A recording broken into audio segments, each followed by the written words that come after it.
When we return to our planet, the High Court may well sentence you to torture. He likes movies, we like movies. SeptumSin versus the world. SeptumSin versus the world. SeptumSin versus the world. SeptumSin versus the world. I'd buy that for $1. Greetings! You're watching SeptumSin versus the World. I'm SeptumSin. I'm here with Kotobuki Jake. Hi. And we're here to show you what they're getting. Yeah. And what we're getting, because there's some stuff this week that we've ordered. So, we got an exciting week this week. Oh, yeah. But sadly, Lots of stuff. no Gundam. No Gundam. No Gundam!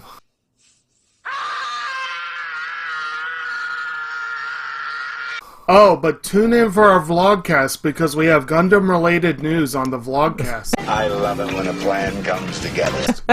So, With that being said, let's roll that beautiful movie footage right now. yes.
All right. So, we have some interesting stuff, and one of them comes back to one of our top 15s. Yes. From last August. A very good video. So, two of those, and we decided to just separate those two out. We've both got pre-order on one, and he's got a pre-order on the other. Right. So just to mention real quick, we're talking, of course, about our video about anime that really need a re-release. And since we put that video out, there have been a couple of things picked up. And amazingly, we got Discotheque and Shout Factory both got on the same wavelength, and they are putting out stuff from our top 15 on the same day. Stuff that needed to come and out. I'm going to go broke with this, especially because our prior video, stuff that needs a release, we got one of those coming next week.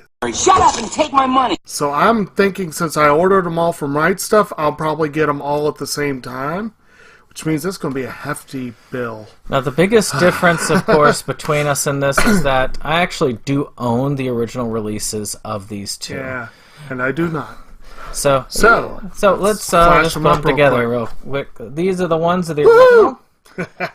These actually go for quite a bit online.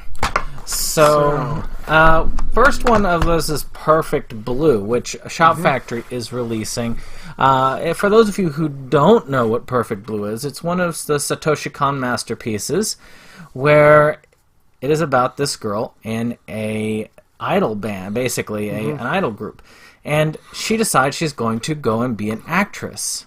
But this doesn't sit very well with the rabid fan base. No. I think we can all relate currently to rabid fan bases. And Japan is known for their rabid... We need to get us one of those. Yeah, we do. Actually, no, we probably would be better off with a big fan base and not the rabid ones. Right. Well, true. Yes. But maybe they could kidnap fans and bring them to us.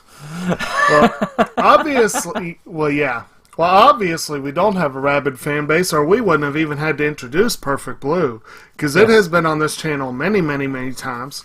Also, go back and look at Inside Movies Galore's discussion on Perfect Blue. August?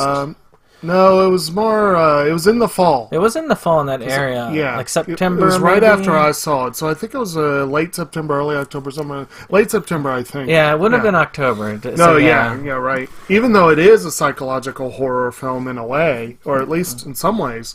And then, of course, Kimagure Orange Road is a classic series from the 80s that Animego released in a very nice but very bulky collection. He lucked out and got it at a steep but reasonable price. I have the ADV release of the second movie, which most people don't even acknowledge as part of the franchise. Discotheque apparently does not either, because they have not announced that they've licensed it, but they have licensed all the stuff Animego released. And this release, as far as I can tell, is the TV series. They have announced that they've licensed the first movie in the OVAs. My guess is that they're going to do those as a single package later in the year, but we haven't been given a release date yet. But we are I'm stoked for the series. I'm stoked to get both of these at the same time, probably with that additional movie that we'll be presenting next week. It's much like Maison Ikoku. I feel like this is one that should be getting new life. They're both masterpieces in a lot of ways, and Kimagure Orange Road bears a lot of similarities to Maison Ikoku in some sense, very Rumiko Takahashi-like. It is Takahashi. Even the art style is sort of similar.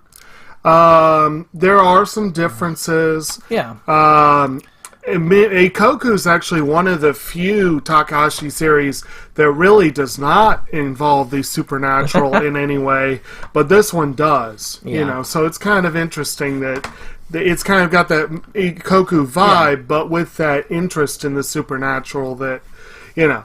But at any rate, those are, of course, the two big ones, big ones. But we've got a bunch of other stuff, too, and I'm going to be blowing up that so I can read it, because my eyesight is not as good as it used to be. Yeah, I know. So, this next one, it's coming up, and I do not have it on pre-order because I haven't bought the series yet. Right. And that is My Hero Academia 2 Heroes. I did see it in the theaters. Lucky bastard. And it was amazing. I mean, people look at this like it's anime. Anime doesn't need to be in American theaters. Nobody bothers with it except for a few people. Well, that theater was standing room only. They had overbooked it because they did not think, and people were sitting in the aisles for it.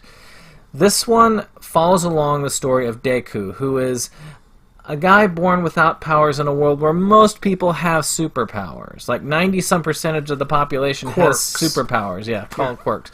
Yeah. And he has always wanted to be a superhero. So he ends up eventually getting powers. I'm not going to spoil everything for you, but this takes place sometime after, like, I think the first season, in between that area, and he's going with his hero, All Might, to this special island to visit one of All Might's old friends. Unfortunately, terrorists show up, and they must take those terrorists down. In My Hero Academia fashion. And I have not gotten to see the film. I have been reading the manga, and it is a wonderful manga. I really do want to get into the show. But I do have a side note about this. My library had a Comic-Con over the weekend, and it's interesting. You can use Comic-Cons to really kind of as a bellwether of what is really popular. Yeah. Especially something like this where it's more of a family-oriented sort of thing. The first year I worked there, I swear, it was... Not 80% of the costumes was either Black Butler or Gravity Falls. I mean, really, it was Black Butler and Gravity Falls. And there was some other stuff, too. There was a whole lot of Jokers there, that sort of thing. Oh, yeah. This year, there were a few Jokers. There was exactly one girl representing for Black Butler. She was CL.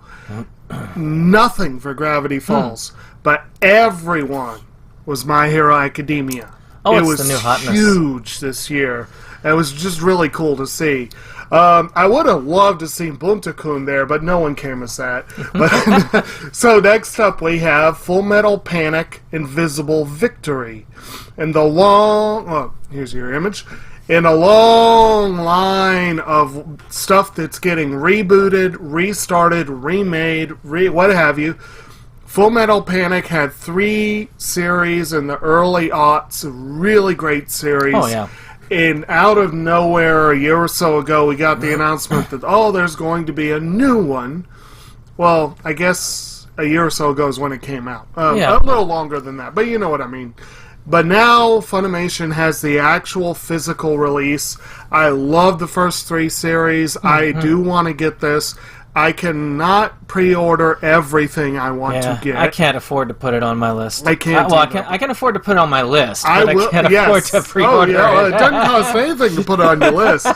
And it is on my list. I do want to get it. I'm going to keep a lookout. This is one that deserves the deluxe treatment in my book. It will be mine. Oh, yes. It will be mine. But deluxe Funimation ones, you gotta shop carefully to get a great price.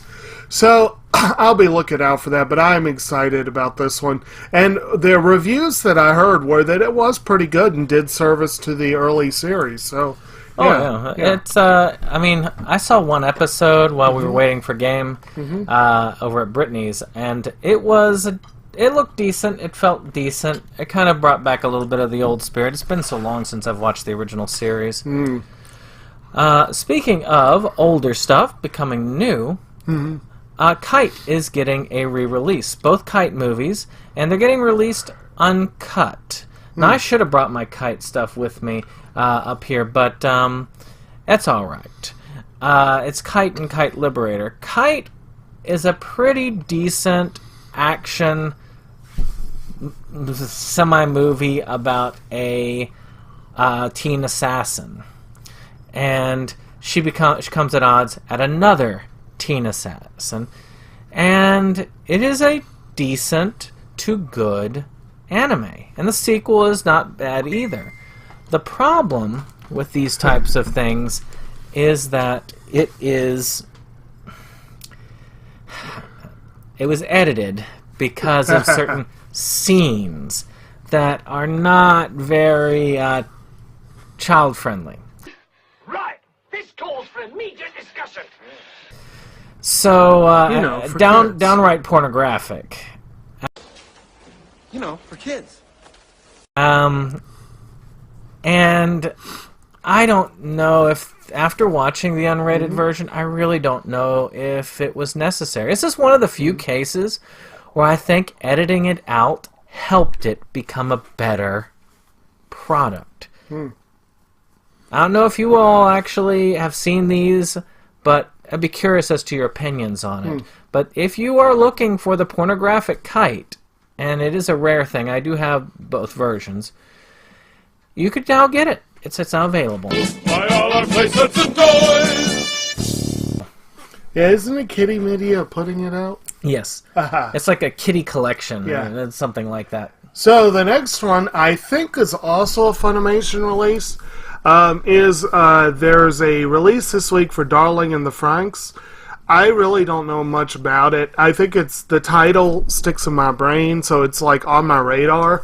But mainly I wanted to mention that the set looks cool. That's all I gotta say about that. It looks like one of them old school NIS sets from what I could tell. So, it looks cool.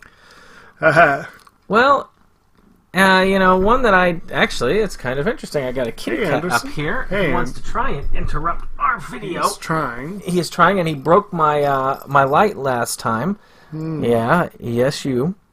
Now, Pet Sematary is getting a re-release. I'm guessing it's, in relation to the new film. I haven't seen a release for that one, but this is actually a new one. It has a lot of cool special features on it. It's like a 40th anniversary or something like that. Is it that old? It's a pretty old series. wow. I mean, it was in the 80s, and 80s is, God, it's sad. The 80s is close to 40. Oh my gosh. Well, I feel old. And may God have mercy on your soul. I know. But it was a really good movie, and you know what they say. Sometimes that is better. I just love that line from Dick Van Dyke in it. Maybe that's what they should have done with this film when they were talking about the remake. And I am looking forward to the remake. The trailer looks pretty good. So the next one up is a show that got a lot of buzz last year. It actually did really well with a lot of people in terms of like their interest in animation for the year. It's called MFKZ. Use your imagination what that probably stands for. And it supposedly is a wild, crazy, weird, really good and really edgy kind of animated film. So fully coolly? Hey!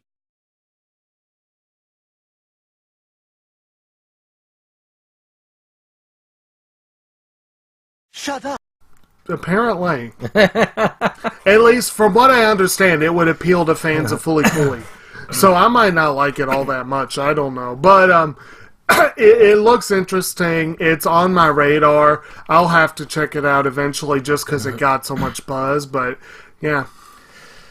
So, next up is one that I do have pre-ordered. I had been talking about cutting myself back a lot. I got something nice for myself from my tax refund because I get paid 3 times this month, so I get a little bit extra there.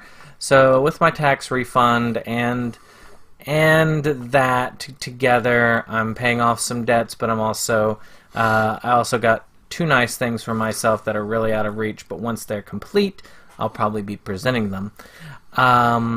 But this one is probably on that list because there are only 2 more volumes left in the series, and that is Naruto Shippuden Set 37. It covers episodes 473 to 486.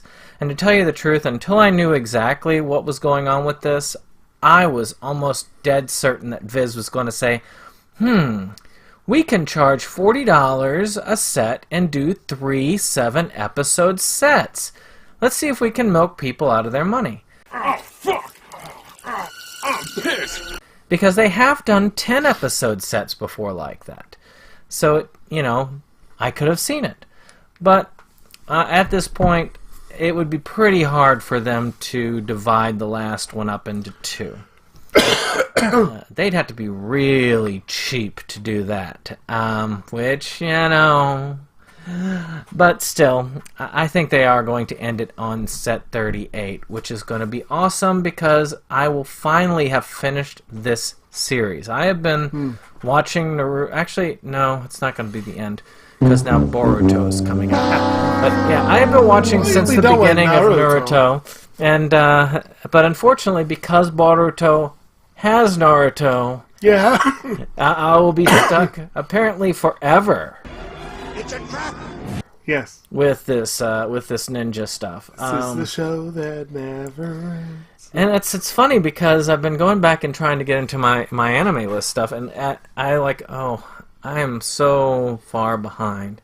Is this going to be like One Piece, and you're just never going to get an end to it? It's just going to, then when Boruto grows up, then you're going to follow, let's see here, Toruto, and then, or they could just keep going down the alphabet and just like, Koruto, Doruto, until we get to the end of the alphabet. Then they start over again. Burrito. Burrito. Yeah, well, that's just like your opinion, man. Okay, anyway. Yes. Actually, interesting thing. I've seen the first Naruto, but I have not yet tackled Shippuden, in part because it comes way too far down the alphabet, but also because I don't want to skip ahead of anything. I don't want to do it. I might finally have I've gotten over a major hurdle towards getting the manga read. Our entire library system did not have volume 2 of the manga. I read volume 1 months ago and found out, wait a minute, we don't have volume 2. Now we do. And I read it this morning. So now I can proceed. And eventually I will get up to the Shippuden. And once I've read it, I don't really care about spoilers on the show. I mean, it does actually. It does cover the manga from what I've been told, but it just adds a lot of extra to it. Because I've read the manga to the end. The main thing is that's what's keeping me from Boruto. I have read one of the spin-offs manga based on that, but yeah. Yeah, definitely don't watch Naruto the Last, but of course that's spoiler. Yeah, more or less. So anyway, and as much as you were talking about Viz pulling some nastiness, at least they're not Aniplex. Oh, God. Speaking of... You know what really grinds my gears? One of the big ones this week that I most assuredly am not pre-ordering, but I think it's worth noting. There is a release for Sword Art Online, specifically the alternative Gungail online series. I didn't think to check what volume it is, but there is something coming out for SAO, so there you go. Well, one of my favorites growing up. I was not a big fan of Westerns, I'm going to admit to that. But one of my favorite Westerns was The Good, the Bad, and the Ugly. I really liked Clint Eastwood Westerns. There was something grittier, darker about that wasn't the campiness of something like Gunsmoke or Bonanza. It was real. It was dramatic. It felt really cool. Yes, it was incredibly real to have this Western with all these side characters with overdubbed Italian lines. I mean, comparatively. Yes. But it was dark, it was gritty, it was dirty. It looked like what the West would look like. They weren't all these clean, like, freshly laundered heroes. And, of course, this was the Man with No Name trilogy. Yep. Which, of course, I got this cheap version, but... it's all I need, which has a fistful of dollars for a few dollars more and The Good, the Bad, and the Ugly in that order. Now, a few dollars more is coming out on Blu-ray. Yes. I think that's kind of cool. I kind of missed a fistful of dollars coming out on Blu-ray. I'm guessing that came out first. Wasn't that just a few weeks ago? Maybe it did. I just don't remember. And so I'm looking next for Good, the Bad, and the Ugly, which might be worth upgrading for Blu-ray because it has a phenomenal soundtrack, and it is a classic. I'm going to wait and get the trilogy on Criterion. It should be on Criterion. It should, yes. So, a movie that eventually will be on Criterion, I guarantee it, is the new film from Barry Jenkins, If Beale Street Could Talk. I have that pre-ordered. This, of course, was up for 3 Oscars this year. Regina King won Best Supporting Actress. It is supposedly a really, really good film. It's from the Barry Jenkins, the guy who did Moonlight. Moonlight was an excellent film. This was one that I wanted to see, but it slipped by because not a lot of theaters were playing it, and it came through at a very awkward time for me to try and get out to the theater. It'd be a lot cooler if you did. And the library took forever to put it in the catalog, so I don't have it on hold yet. I need to. I bet the music's spectacular in it. Well, it's an Oscar-nominated score. Frankly, my dear, I don't give a damn. And having been to Beale Street, if it's anything like the experience of being on Beale Street, there's going to be some good music. So I'm looking forward to it. I'll get it one of these days. I'm definitely going to get it as soon as I can from the library to give it a look. Yeah. So speaking of Oscar, no, not really. Well, it should have been. It should have been. And speaking of music, this should have been up for original song. It did have some amazing visuals, too. And of course, we are talking about Aquaman. We both got to see this together in theaters. I do have a steelbook pre-ordered from Best Buy, and that should be coming in soon. So that's going to be really cool. So is it going to have the scaly kind of beige cover that you would expect? You know what's weird is I have an unusual amount of DCU steelbook releases.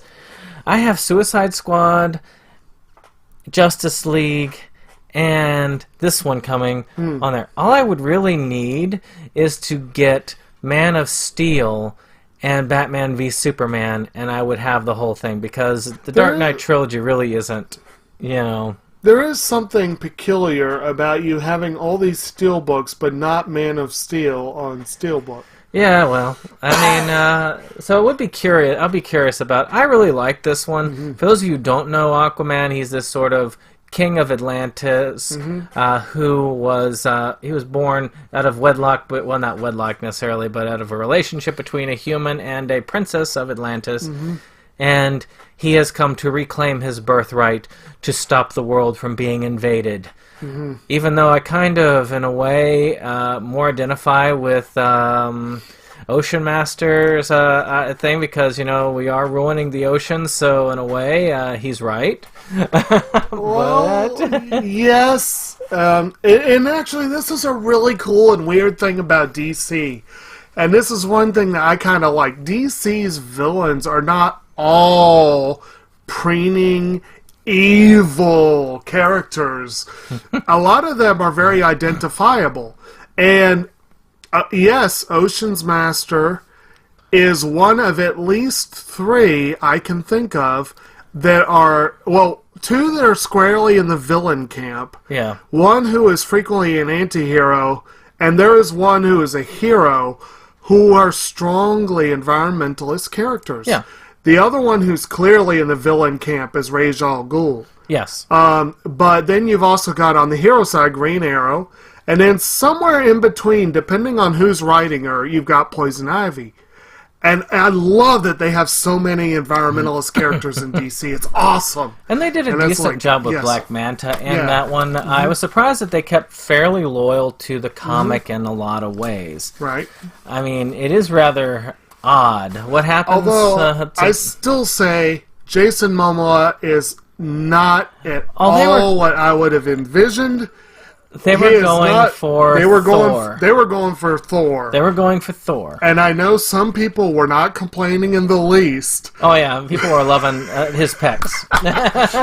And I will admit, if you are willing to put your conceived notions of Arthur Curry aside and go with this version, he clearly has a blast making this movie. Yes. And anytime a character has that much, or an actor clearly is loving their work, I'll give them a lot more credit than if they're, And overall, it was not bad. And like I said, I really thought the theme song deserved more praise than it got. And it definitely deserved more praise for its visual effects than it got. Comic book movie. That's what they said. Yeah. But anyway, speaking of movies that Oscar overlooked, a movie that did well with the BAFTAs, if I remember correctly, it was the film Stan and Ollie, which I would love to see. I did not get to. It had a very late release here in the States. And it stars Steve Coogan and John C. Reilly as Laurel and Hardy. And supposedly is a really good film, and Reilly in particular got a ton of buzz for his... Didn't he get a Golden Globe nod for it? I think he did. Golden Globe nod, and I think they both got BAFTA nods. They definitely... The film got really... overlooked by Oscar, but everyone else loved it. Very interested in that. I really like what I've seen of Laurel and Hardy. I was going to say, you know them better collection. than I do, yeah. And it is kind of cool. So hopefully we'll see more of that. Very good. Well, we've gone on a long time. If we add the long length of that slideshow to this, it's going to be over 30 minutes this time. So I guess we're going to let y'all go. But in the comments, tell us what you're looking forward to coming out this week. Again, I keep hearing that Camp Blood Kills and Camp Blood 9 are coming out soon. So keep your sights on that on David Sterling's page, because he's going to do that. He's launched his own site, his own little DVD store. So again, you can get his stuff through there. Those who have asked me those questions, and I've had a couple ask me where you can get Camp Blood at. So check it out. Give us a like. Check it out. Share. Subscribe. And we'll see you on the next one.